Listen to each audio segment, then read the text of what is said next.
Welcome back to the Mike Kellar Show, presented by United Bank, proud to be united with the Pioneers. I'm your host, Sports Information Director, Jagger Furr. Coach, thanks for being here today. Appreciate it. All right, Coach, started out Saturday with the big win, 44-28 at Millersville, nearly 1,200 yards of total offense between the two teams. Just your initial thoughts on the win.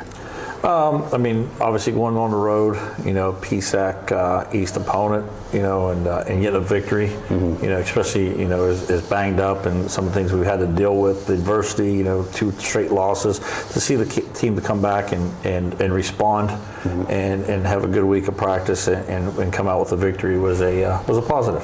And then Anthony Garrett, another positive, threw for 328 yards and a score, plus he ran for 76 yards and a touchdown. He was also the MEC Offensive Player of the Week. What did you think of his performance? Well, I mean, he's a 4-year starter for you. It's good to see him to go out and get rewarded with the Mountain East Player of the Week and for all the work to start paying off. I mean, I thought he played really well. I mean, there's some things that he could still always do better. He's so talented. Like every time he misses a throw, I'm like, man, I don't know how he ever misses. But then he does. So I was happy with his performance.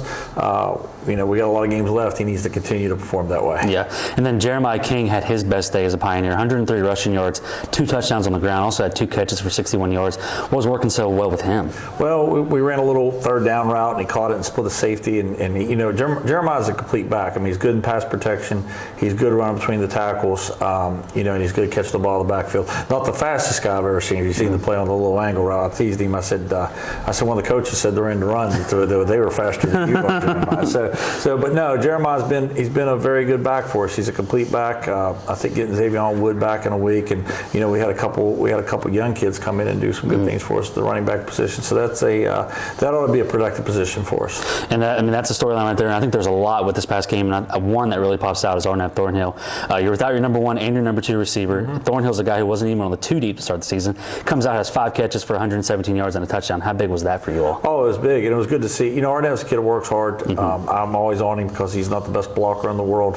But it was good to see him to go out and make some plays. I mean, he caught a couple crossing routes, had a couple big third down pickups for us. Caught the one crossing route was the 77-yard touchdown. It was a little naked play that we run. He goes up and stair steps it and comes across, makes a nice catch. We get a good block on the perimeter, and then it was good to see him be able to pull away from the secondary. And it's a tie game at halftime, and the defense really had that bend but don't break mentality in the second half. You only had 7 points. You had 4th and 1 stop inside the red zone, 2 interceptions at the goal line, which one was a 100-yard pick 6. Yeah. What did you like out of them? Well, I was glad to see how they handled the adversity. We come out, we go up 7-0. In offense, we were playing terrible. I mean, holding penalties, offsides procedures, just not really started out. We jumped on them, but we really weren't executing at a high level. And then they made some big plays. They ran a little double move. They make a play. They hit a run. We call a front the wrong way, or the way we audible to it, and hits for a big run. And then to be down 21-7, and then to respond offensively and tie it at 21. And then the second half, we get the ball. The plan is to go down, score, hold them. The same speech you've been given all your whole life. Yeah, and then we throw a pick on the first play, and our defense gets a 4th down stop, which was huge. And then they pin us deep, and we run out there a little bit, and the defense gets another stop. And then just to see them compete and handle adversity, and I mean, we had a mystery, pass interference hold away from the ball that I'm still scratching my head on a little bit, and they got a chance to go up 10, and they got a chance to score, and then we'll have to have hands teams out there and all this stuff, and they throw the pick, and if Brandon don't pick it off, Sean Scott picks it off. So Brandon makes a play, picks it off, 101-yard touchdown reception, and that's the good news. Now you're up 16. We missed extra point because we can't stand success. So instead of making a 3-possession game where I can relax over there, it's now a 2-possession game, and they go back down the field, and our defense holds them on downs again. And Brandon Penn, like you mentioned, the 100-yard pick 6. He was the MEC Defensive Player of the Week. Yeah. He had a career high 15 tackles. He had a blocked field goal, half a tackle for loss. He was everywhere. How huge was he for you guys? This ain't fair to Brandon, but that's really what you expect out of Brandon. He's been a good player here for a while.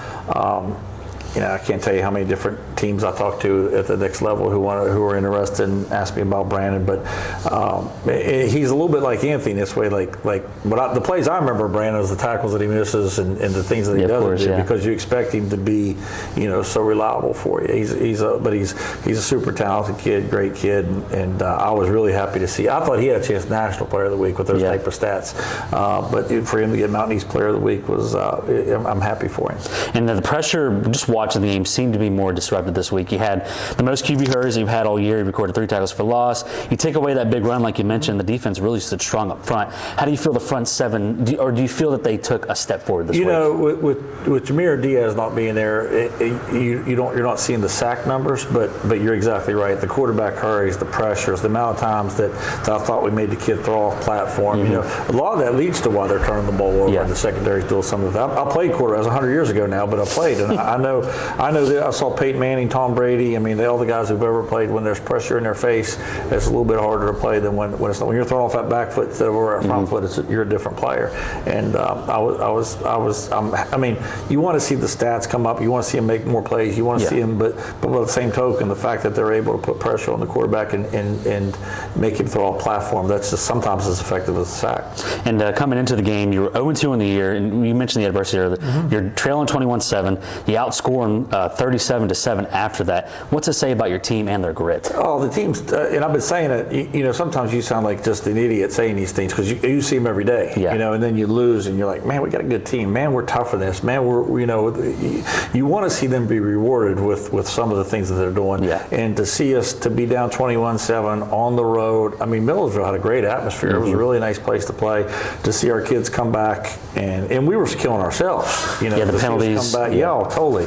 And to see us come back and score and then hold them and score and hold them. Now it's 21 all at the half. You feel it's a different game. You feel like all the momentum's on your side, and then the second half you don't start out as hard as you want to. But to see our kids rise up, that fourth down stop was a really huge play in that game. 4th and 1, Grimble, really huge play in that game. And I mean, I know, you know, when you're calling the ball plays, you watch the game and kind of get a feel how you're going. And in the fourth quarter, I remember thinking, man, we just got to not screw this up the rest of the way offense. We don't have to be quite as explosive as we've been early. Like you're always careful that you don't let off the gas too early. But by the same token, I was like, our defense is playing right now. We got this game in the bag. Let's just be smart.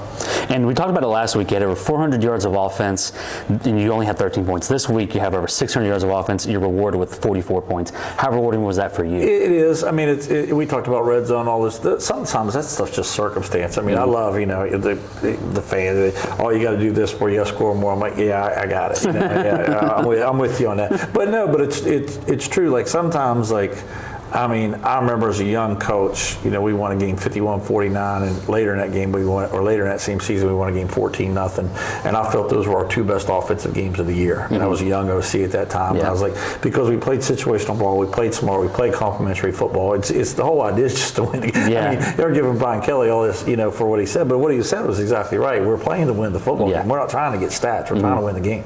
And this is now a bye week for you guys. What's that look like as you get ready to start conference play? Well, it gives us a chance to get healthy and to you know, coaches always say the dumbest things like, let's get back to the fundamentals, and you should never have left the fundamentals. But it does give you a chance to, you're not in the middle of your scout teams, you're not in the middle of your prep work, you're not super concerned about an opponent. You really get to a chance to look at yourself and say, okay, we need to do this better or that better, or maybe we need to go away from this and do more of that. You know, you played 3 games, you got an idea who your team is, you got an idea how they're going to handle adversity and how they're going to respond to football games, and you get a chance to get healthy in the middle of your year or the first third of your year and kind of regroup and get ready for conference play. Well, Coach, we appreciate you coming on today. Thank you. All right, that is it for the Mike Kellar Show presented by United Bank. Thank you guys for watching.